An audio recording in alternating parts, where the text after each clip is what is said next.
Ben, the war was started on you can call it a hunch at this point, as the US president has said it himself. He thought that this is going to happen, and then they acted on it.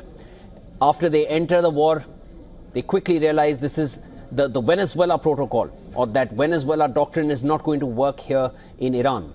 And that's something he was warned about. The US was warned about well in advance by their own advisors, internal advisors.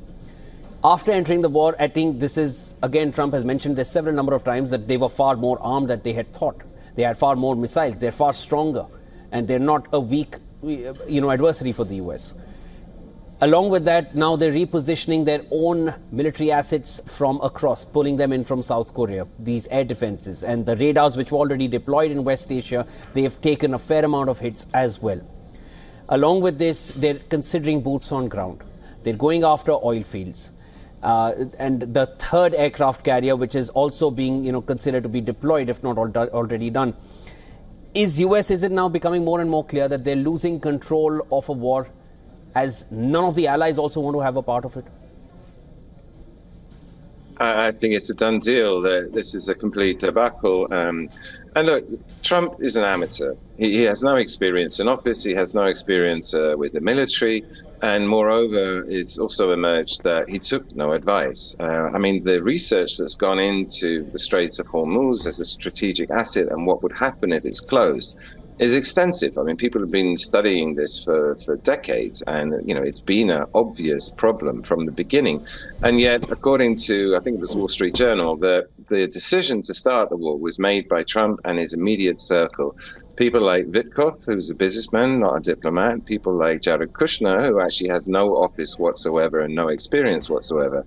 And the State Department, the Pentagon, the people with the military analysts who actually know what they're talking about were not consulted. And apparently I saw a report that the Pentagon found out about the first strikes from the press. It wasn't told.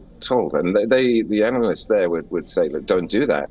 The IRGC is going to close down the straits within days, which is exactly what happened. But apparently Trump was convinced, and again, I come back to this conviction he has about the US military being the most powerful in the world. He was convinced that Iran would capitulate within a few days. And if you remember that video that he released on the morning of the attacks, he also called on the people to rise up. And he was looking at the mass demonstrations. Enormous. The entire country was in revolt in December and January. And he was looking at that and thinking, we'll destabilize the Islamic Republic, and the people will rise up and overthrow the government, and then we can put our prince, the Shah's son, into place and have an American-friendly government. And none of that has happened. And actually, it was predictable that none of that would happen. And so the whole thing now is just turned into this quagmire that he's going to have to try and get out of.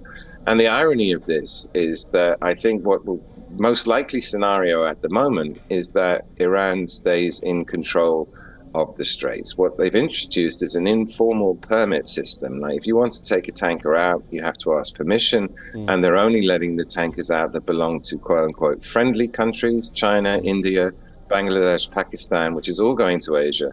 But it means other places like Europe are going to be absolutely screwed by this, because the restrictions on who can get out are now going to remain in the hands of Tehran.